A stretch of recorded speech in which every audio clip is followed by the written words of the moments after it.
Hello and welcome to Book of Leaves podcast. My name is Cara and I am the host of this show.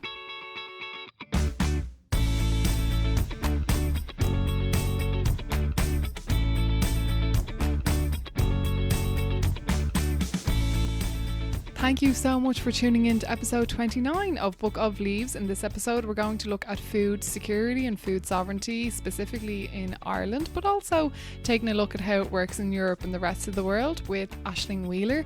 Before we get into that, I just want to say, first of all, I've actually moved my microphone from where it was to beside the window. So let's see how this goes. So if you hear any noises in the background or dogs barking, it's because I'm sitting beside the window in the front garden.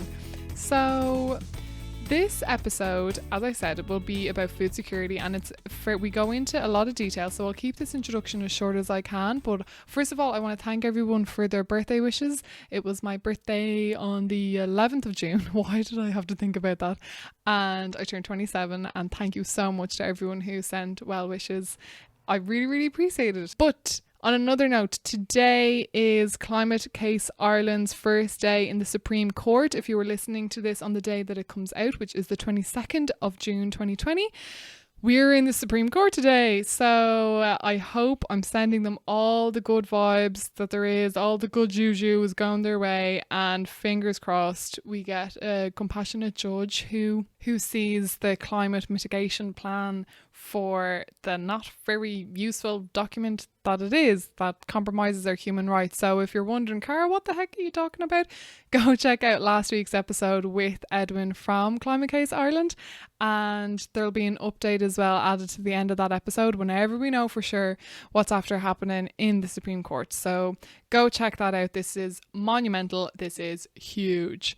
So fingers crossed everything is going well there. Now, just before we get into this episode, if you do want to support this podcast, please recommend it to a friend, share it around. Word of mouth, I think, is the best way of sharing podcasts, more than rating and reviewing and subscribing, but that also does help. So please do that too, especially if you're on Apple Podcasts. If you could just give this how many stars you think it deserves, and then a little review, that would be amazing and very helpful. And if you are in a position you might be able to financially support the podcast, I do have a Patreon account, patreon.com/Book of Leaves, where you can sign up for various benefits to help me basically pay for the podcast hosting subscription and the website subscription and the video editing subscriptions. There's a lot of subscriptions after piling up, so any help will be greatly appreciated. And thank you so much to the patrons who are already contributing. I really appreciate it. You have no idea how much it means, and it's very, very helpful, so thank you. And if you want to make a once-off contribution, I do have a platform on which you can support to buy me a coffee or two or three, called buymeacoffee.com/Book of Leaves, if you wouldn't be able to make a monthly contribution. So on that note, let me introduce you to Aisling. Aisling Wheeler is an activist that I met, an environmental activist that I know through Extinction Rebellion. And when I released the Be a Hero episode with Sinead, I think that was episode 25, when I released that, Sinead got in touch saying Aisling would actually really love to do a whole episode dedicated just to food security. And I thought, good idea, because I have no idea what food security in Ireland is like. I have a much better grasp of it now, having chatted to Aisling, but because it's quite a heavy topic, there's lots to talk about, we pretty much delve straight into it. So Aisling, I'll give you a little introduction to her. She's from Clare in the west of Ireland, for anyone outside of Ireland. She's from County Clare. She studied permaculture in Kinsale. She is a language teacher, and she has been growing fruit and vegetables for 14-15 years. She is a smallholder. She's got a small farm, and she has a really good idea of what she's talking about. She's written a few articles, which I'll link in the show notes, about food security, and she's basically just an all-round amazing activist, genuinely working with her hands every day to grow food for herself, her family, her community, without impacting the environment in a negative way. And She's been doing it for a long time and she knows what she's talking about. So I really hope you get something out of this conversation, and stick around after for some very quick show notes. Here is Aisling, and enjoy. Cool. So thank you so much, Aisling, for sitting down and having the chats with me for a bit about food security. I guess to start off, the first thing that would be handy for listeners to know, we touched on this very, very briefly with Sinead when we did a Grow Your Own Food at Home episode, but what is the definition? We're going to be hearing food security, food sovereignty. Are they the same thing? What is the definition? Well, I suppose food security has been defined by the UN as, so all people at all times having physical and economic access to food that is nutritious and helps them to have a healthy lifestyle. Okay, so that is the UN definition. Food sovereignty, I suppose, takes that idea a little bit further and says that the people who are eating the food, I suppose, should have control over the mechanism of production and distribution. And I suppose maybe the people who are growing and distributing and eating the food should have control over those mechanisms. So at the moment, like Ireland, by the UN definition, Ireland is like super food secure because we export 80% of our agricultural output.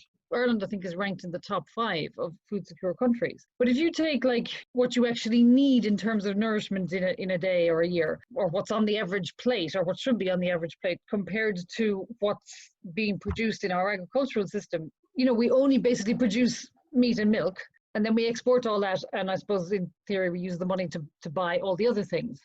But like in the context of, well, climate change and possible disruptions to food production in other countries, it actually makes us very vulnerable, being really dependent on this import-export model. So I suppose my idea about food sovereignty is that we would be producing way more, a bigger diversity of things in Ireland. And it's not impossible, but it just doesn't fit with the current economic model. And it's about, since the 1970s, Irish agriculture has been very much pushed in the direction of producing more and more meat, more and more milk, and taking tillage land out of tillage and using it for grazing or producing silage or hay instead. And the other part of that then is that in other countries, I'd take Italy as an example because I used to live there and I know a little bit about it. If you take Ireland and Italy in, say, the 1950s, 1960s, farms were mixed farms. Every farm had animals and vegetables and fruit. When the Common Agricultural Policy was first implemented, which I think was the 70s, there was this kind of idea that, okay, well, Italy is really good at producing fruit, and Ireland's really good at producing meat and milk in terms of yield per hectare or whatever. So let's produce all the meat and milk for Europe in Ireland, and let's produce all the fruit for Europe in Italy. But obviously, if you do that, there's all kinds of things that go out of balance. An example in Ireland is that, so we've got all these animals, 7 million cows, and we have all the manure from those 7 million cows.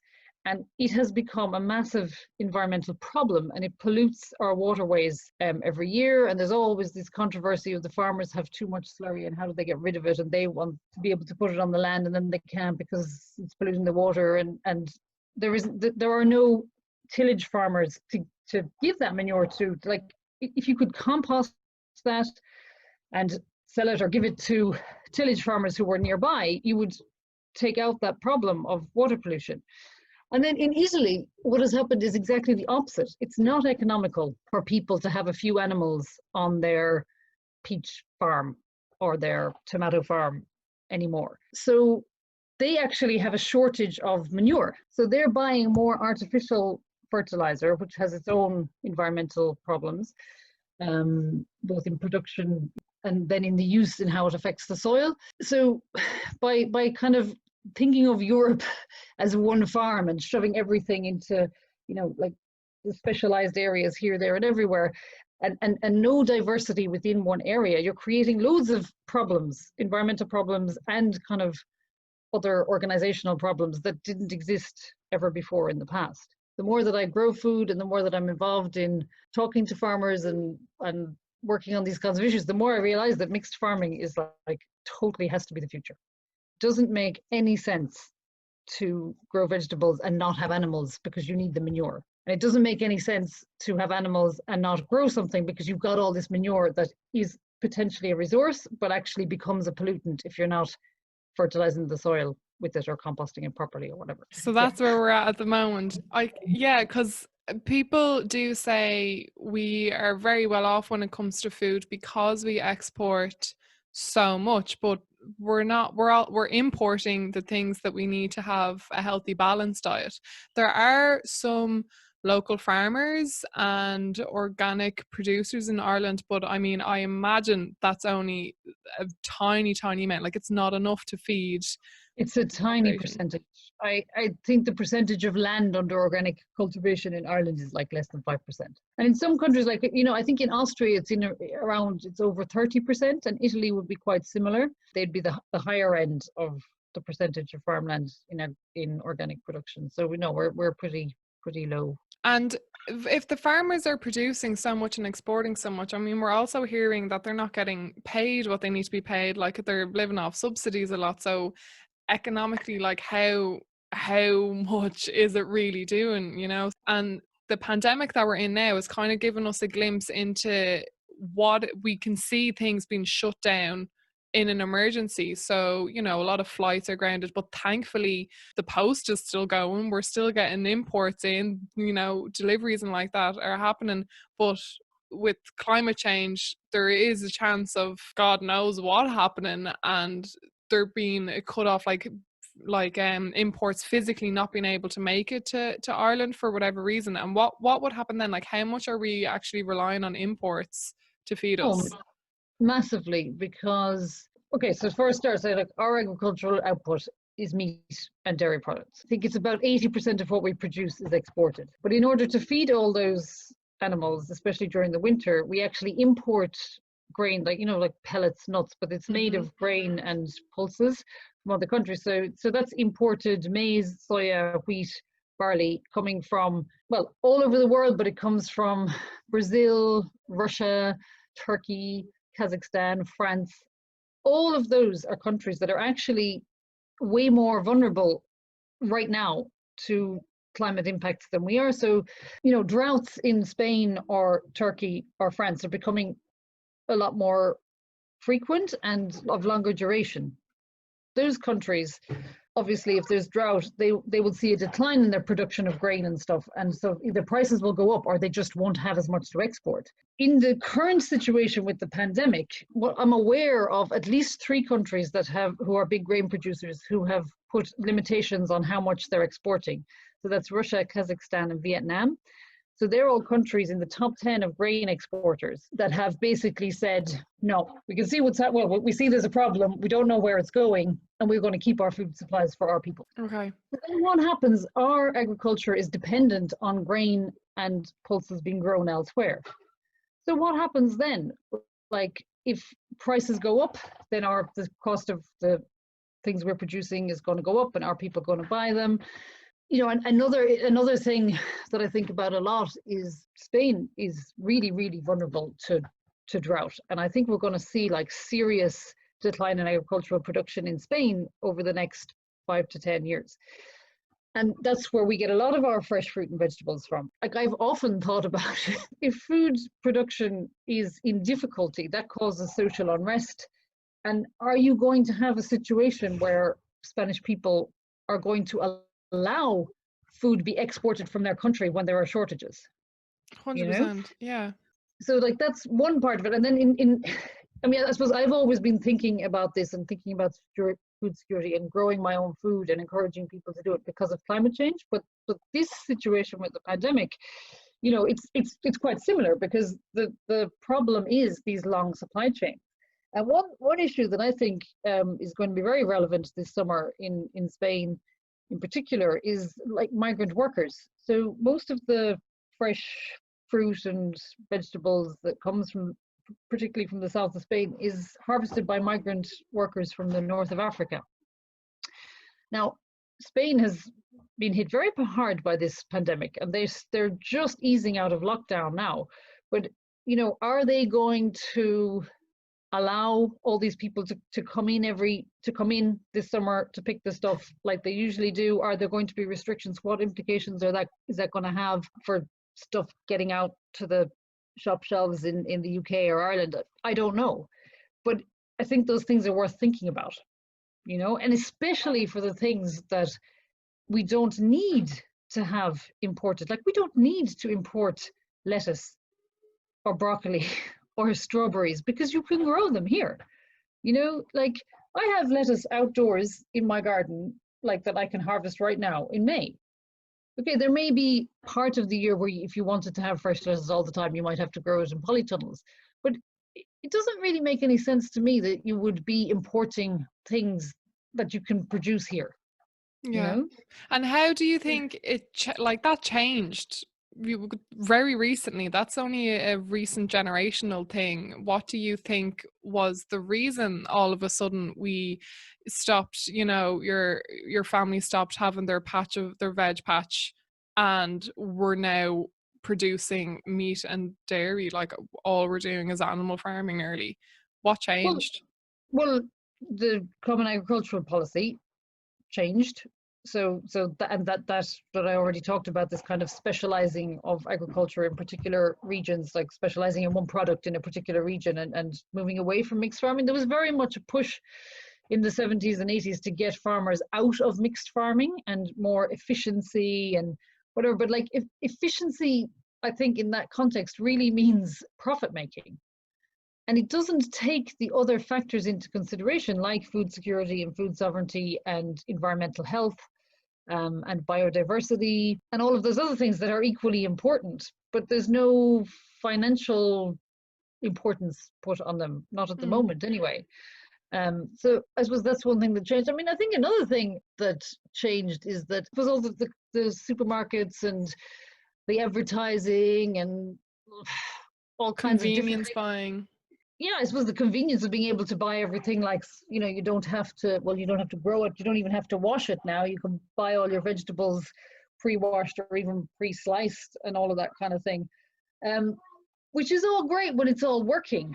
But when there are interruptions to that supply, then people really kind of panic. And I think that's why it's really good to have much shorter supply chains. And another aspect of it as well is the price that people are willing to pay for food is very related, obviously, to how much disposable income they have. And now, compared to like the 1980s when I was growing up, the percentage of your household income that you spend on having a roof over your head has doubled, tripled. So people, theoretically, wages are higher, but people are spending way more of that money just on the mortgage or on the rent, and so they want to spend less on food. In lots of cultures, it's lots of places in different times in history, whatever, it's very normal to spend like 25 to 50% of your household income on food. But I suppose it also means that if you're going to spend that much money on food, you're going to probably have to spend less money on other stuff, like overpriced housing, or I don't know, all the things that in Western cultures we spend money on that aren't really necessary. Sure. So if we're looking systematically, what needs to be done? Like, have there been any attempts to kind of improve food security and food sovereignty in Ireland, or like, where are we at in regards to government? Oh, not by government, no, zero. Okay. Because we're still very much fixed on, like, if you listen to any Department of Agriculture officials, and also say the IFA, like, if you listen to anything that they say, I mean, they don't really talk about food security, but if they do, the message is we're super food secure because we produce way more than we need.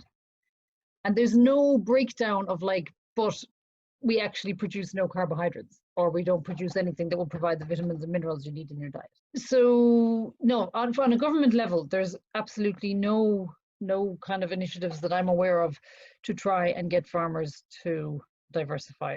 Very little. Like, there are schemes where farmers get paid to improve the biodiversity on their land, or like they can get paid for putting in ponds and preserving wetlands and stuff. That tends to be taken up much more by farmers in the west of Ireland, the poorer agricultural land. And in the meantime, the farmers in the east just plow down their hedgerows and get rid of their ponds and wetlands, and they make the money out of producing the meat and the milk. So like one thing I think that the government could and should do is to incentivize farmers to at least produce more of their own feed for the animals. So, you know, the southeast has always been the part of the country where grain production, where there's more grain production and yields are higher and stuff. But here in Clare as well, like oats and barley were very commonly grown here until the 70s. But now there's this kind of conception that, oh, you can't grow grain here. It won't grow. You get this tiny yield, or, you know, and it's really not true.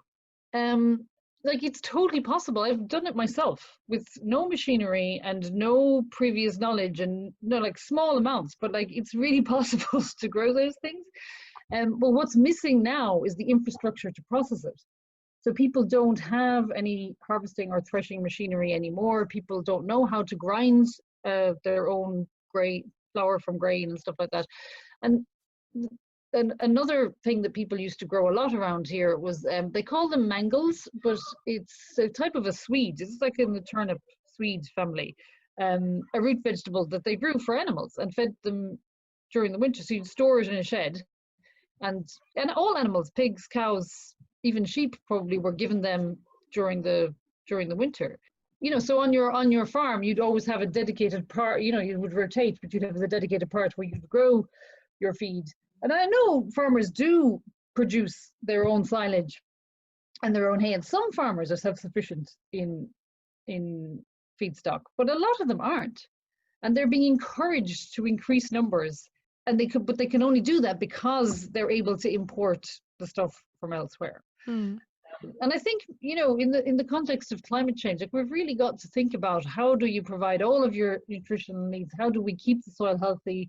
How do we provide livelihoods for people and nutrition for people?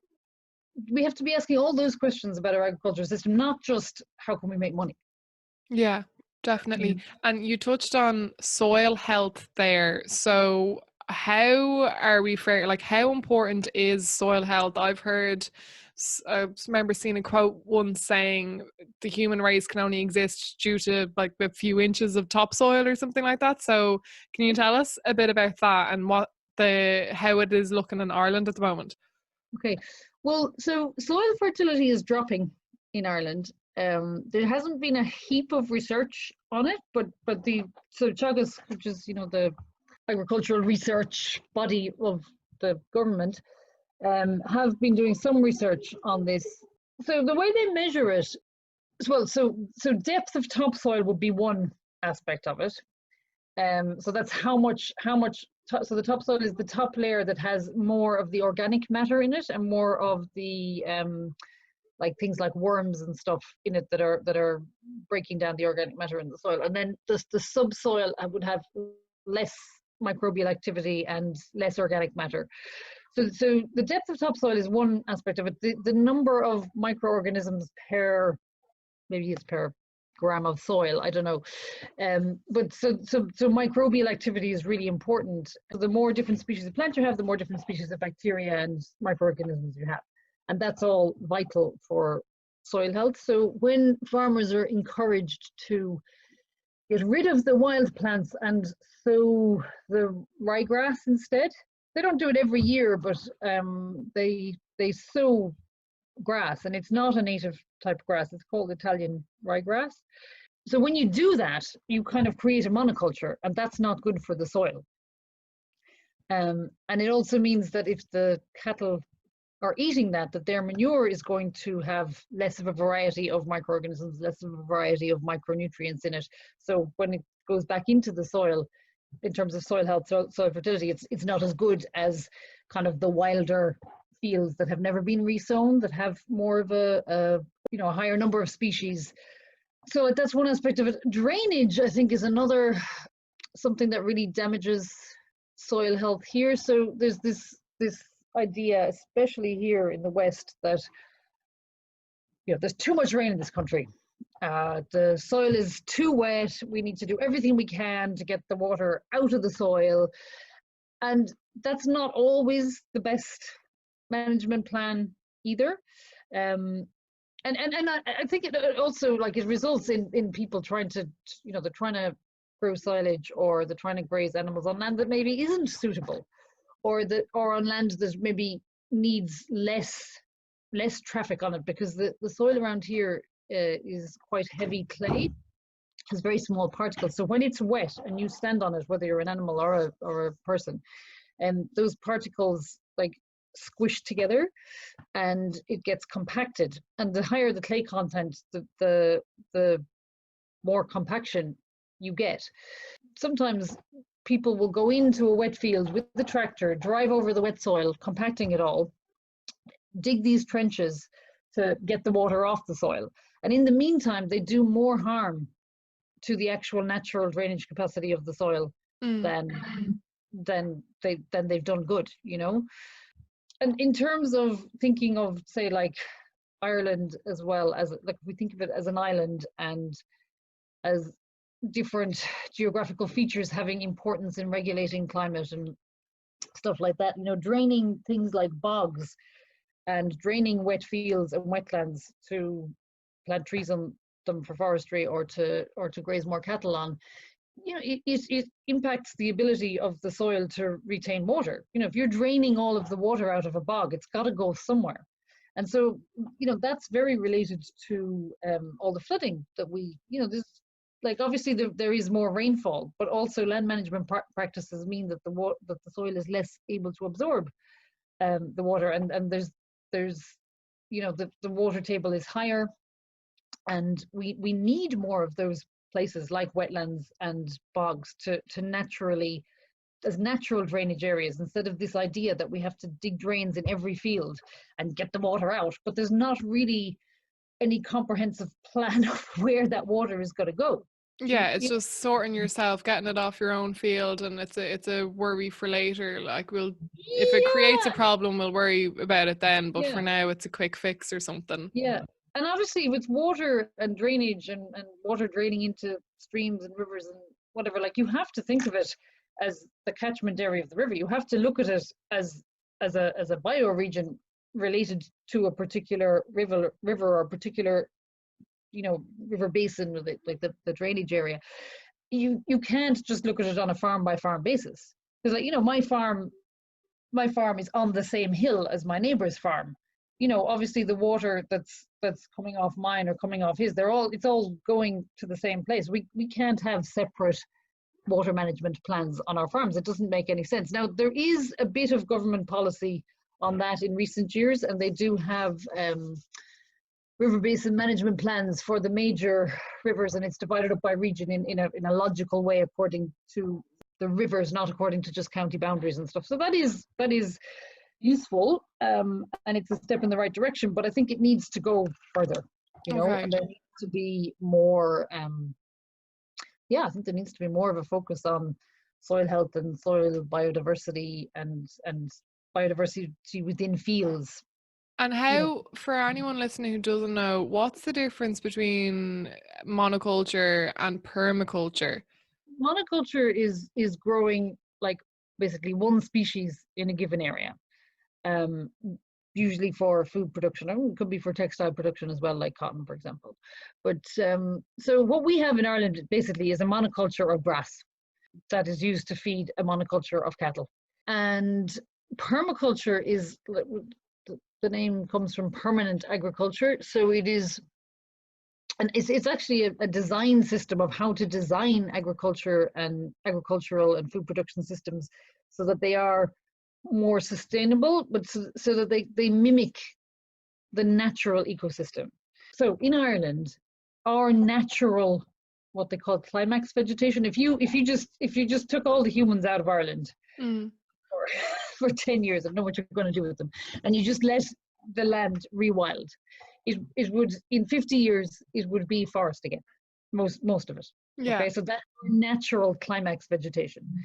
So permaculture would look at trying to create a food production system that mimics as closely as possible the natural climax vegetation of the particular area. So so you would have trees in your agricultural landscape. You would have like, and not just trees in grassland, but you have the whole, like say the 7 layers of the forest. You have the ground cover layer, the root layer, you have climbers, you have shrubs, you have herbaceous layer, you have understory trees, and you have canopy trees. So I have part of my land planted like that as a forest garden. So I have bigger trees like apples and nuts, and then I have smaller fruit trees and fruit bushes, all kind of grown in with each other. And it's a little bit wild, but it's there about 6 or 7 years now, and it's starting to kind of mature, and it's actually really lovely. Yeah, it's like a more natural habitat, but it produces food.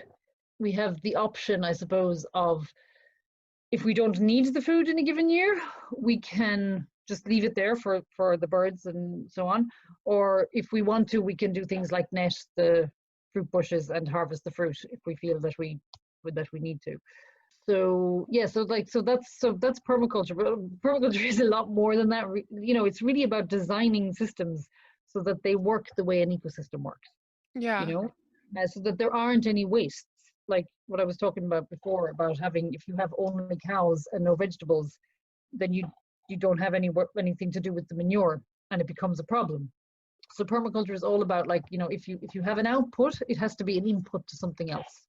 So yeah, so like other examples would be like, well, you know, we keep chickens. Like chickens are a really important part of how I manage my garden, actually, because so we eat the eggs, we sometimes eat the chickens. I actually use the chickens' natural behavior of scratching and pecking to do some of the gardening for me. So I have these like wire bottomless cages. They're quite big, like they're 8 foot by 4 foot. I put 3 or 4 chickens in them for a few hours at a time on top of an area that, say, I've just harvested the vegetables out of, and they scratch around and they dig up worms and bugs and stuff, and they also manure it. Okay. And then so I don't have to dig it basically. So kind of harvesting the natural behavior and the natural production of the chickens to do something useful in the garden. When you keep all your chickens in a barn and they have no access to natural habitat, you know, they start to scratch and peck and fight each other. Mm-hmm. Instead of scratching at the ground, you know, so their natural behavior, their natural output becomes a problem. And permaculture is all about like getting that balance and using what nature does in a way that benefits us for our food production. And is it possible, I mean, you're talking about your farm here, and I guess I'm edging towards what we as individuals can do to help in regards to food security. We can start growing our food at home, I guess. And what would your kind of guidelines be? What would you say to people who are concerned about food security? Well, I suppose the first thing I would say is that, like, yes, you can produce a lot of stuff even in a small garden. And there are some great examples if you look online for permaculture, and especially urban permaculture. There are some amazing examples of people producing tons of stuff in very small suburban gardens. So there are definitely ways to do that. I suppose maybe start with the things you really like to eat. Start with things that are easier to grow in your climate. Like, don't be like me and start planting melons the first year you go growing. And I suppose maybe like focus on doing, if you're genuinely gardening for the first time, like focus on 2 or 3 things and do them well. Don't do what I did and decide that the first year you grow anything you're going to do half an acre. That's what I did. It wasn't really a great plan. But I suppose the other thing, when you're talking about food security and growing stuff at home, like realistically, most people are not going to provide for most of their food needs in their suburban garden. And then you have all the things like people in rented accommodation and people who physically don't have the ability. So one thing I would love to see people doing is, and I have had this idea for a few years about asking farmers to diversify, is like just 1 acre. Ask a farmer that you know to divert just 1 acre of their farm to something that's not grass and cows. And if they can do that in a way where maybe they feel supported by local people, or that people want them to do it and would pay them to do it. But I think, that could be really positive, because I think, like, time is really running out in terms of climate change and like making us more resilient and stuff. And if we wait for governments to implement policies in the current system, like we could all be starving in 10 years' time.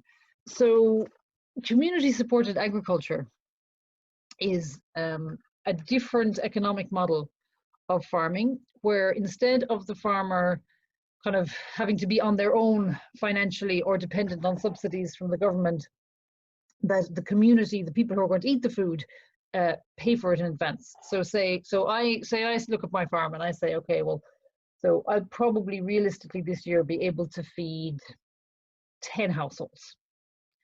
So, and I'd be able to feed them X, Y, and Z crops and maybe some eggs and a few chickens. So I'm going to find 10 people who are able to commit to buying the stuff from me, and they would pay a fixed price for the year. And ideally in the CSA model, they would pay upfront so that the farmer doesn't have to borrow money to do things like buy seeds or buy young chicks, or so to keep the banks out of it. Now, like in Ireland, I don't know, that's like maybe not as necessary. I know there's a CSA farm near us where the people pay, I think, per month, or they pay every second month over the year. But the idea is that the farmer has a kind of a financial security, is getting paid in advance, and that regardless of how much they produce, they're still going to get more or less the same amount of money. So that, like, I've grown potatoes every year for the last 7 or 8 years. Some years, and the yield varies wildly. Like, I would say some years it's a quarter of what it is in other years. So in a CSA model, it's not just the farmer that takes that hit. It means that the people who are members who are paying for the food will just get less potatoes in their box that year, but they might get a lot more of something else. And that's sort of that's where mixed farming comes into it as well, because if you're only growing potatoes and it's a bad year, you're screwed. But if you're growing some potatoes and some pumpkins and some grain and some other things, well, you haven't put all your eggs in one basket. And it's like, even if a year is very wet or extremely hot and there's drought, like if you have a variety of crops, nearly always you're going to have something that does really well and you have more of. And that's more like that's the way it's always been. People have eaten what's available and what is in season and what is good this year. People, until very recently, people didn't go, well, I want to eat peppers, therefore I must have peppers. They went, oh, peppers grow well here, let's eat them. Yeah, like my mom got an orange for Christmas, and that was a huge thing, whereas now we can buy there's a mace across the road and I can buy an orange whenever. And yeah. Exactly. And, I mean, I think, and if you talk to anyone over a certain age, they'll tell you that story of like the orange for Christmas and it was so exciting, or bananas, like, that was a big luxury and excitement, seeing, bananas, or like my aunt who's like in her 70s now, I remember her talking about seeing exotic vegetables like garlic and peppers and courgettes in the shops for the first time, and being like kind of really excited by the idea of it, but like, and buying all these peppers and then not knowing what to do with them, like. but I think maybe our expectations are a bit too high, and people have lost also, because we've lost our skills for growing, and we've lost our expectation of what's normal and what is seasonal. So people don't really have a concept of, well, this actually now, May is the time of the year where there's the least amount of stuff available to eat. You're really busy in the garden, but nothing's ready yet, and everything from the last winter is kind of finished, or not. Like, it's, if you're storing root vegetables and stuff, they're not in the best of condition now at this stage, especially if the weather's got warmer, and all these things that people knew and took for granted and worked around, and now we're just clueless. We have no idea. Like, and my children are, they see strawberries in the supermarket in January and they think like I'm the most evil, terrible person in the world because I won't buy them for them, And even though they live here and we grow all our own stuff, and they know when it's strawberry season here, they still don't understand that it's like a really crazy weird thing to have strawberries in January in Ireland, you know. Yeah. Yeah. And I think loads of people are like that. They don't really know what's seasonal. But we've done it with everything. We've done it with fashion, we've done it with travel. We'll quickly adopt a new habit of convenience. We'll really quickly adapt to a new way of life, like Mm. buying our clothes instead of making them, or focus on hand-me-down. It's the same with food. But I read a really interesting article the other day. I'll try link it in the show notes if I can find it, that we can relearn the habits that we lost. Like we can adopt a new way of life, just like we adopted the one that we're in now. Mm. And Mm. it will also help our mental health, and it will help us become more aware of the value in things. We've lost the value in food, and we've lost the value in Yeah. the soil, and that is creating a huge problem for the environment, obviously.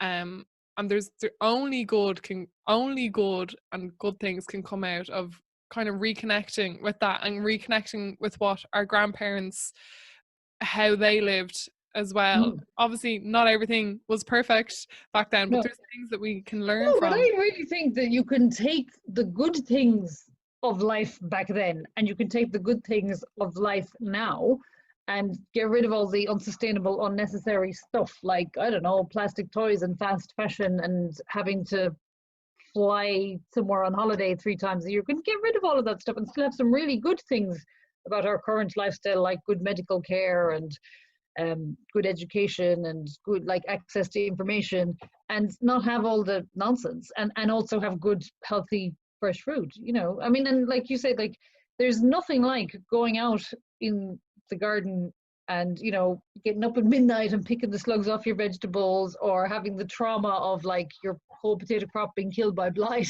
God. to really really make you appreciate the value of food, you know. Like there's nothing like that. I mean, it has totally changed my relationship with food, and even the way I cook and everything, because before I started growing my own stuff, I was like, okay, what do I want to eat tonight? Oh, I'm going to make this recipe. You make this list, you go, you get your stuff, you make the thing. Whereas now it's like, oh, what's ready, what's available, um you know, or like, oh, I have loads of whatever, I have loads of courgettes this week, what interesting things can I do with them, rather than like, i I want to eat this, you know. Like it's a different, you just have, it's a different mindset, Yeah. you know.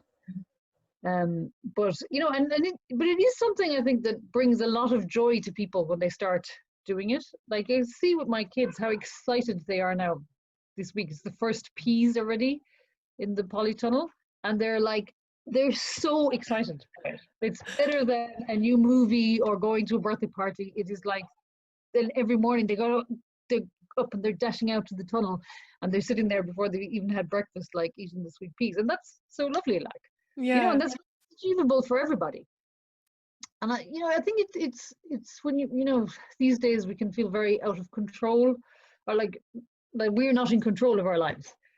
You know, it's corporations and government, and you can feel, and I think with the pandemic and stuff like that, people feel that a lot as well, you know, like that they're not in control of their own lives, but growing your own food gives you that sense of control and independence, you know, that I don't need to go to the supermarket. Like I'm kind of anticipating now that in about 4 weeks I will only have to go to the supermarket for just things that we want rather than things that Wow.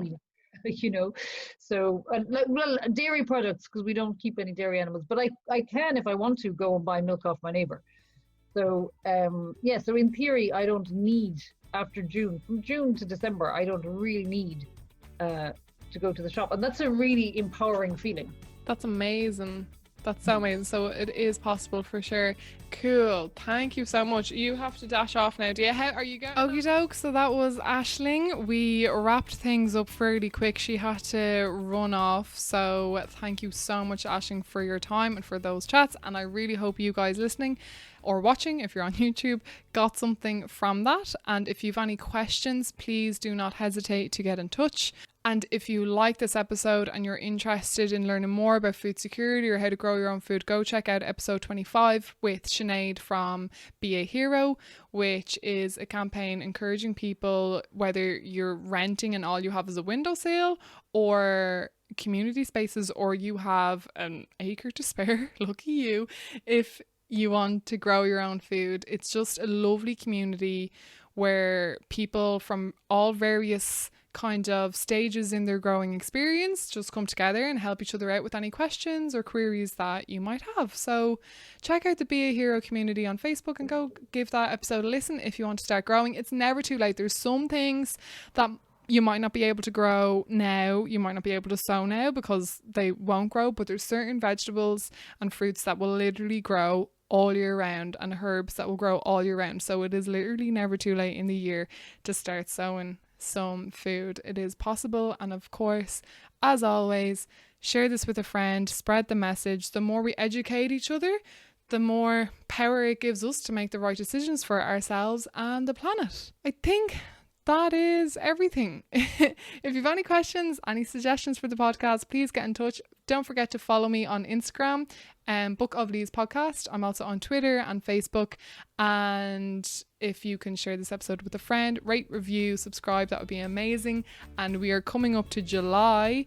July is now known as Plastic Free July. So the next 2 episodes that will be released in July will all be related to plastic in some way, shape or form. Thank you so much for listening. I hope you have an absolutely wonderful week. Sending my love and juju to Climate Case Ireland again, and I'll keep you guys posted on my social media with what happens there. Sending you lots of love. Don't forget to wear your mask, wash your hands, stay safe, and I will talk to you in 2 weeks time, guys. Take care.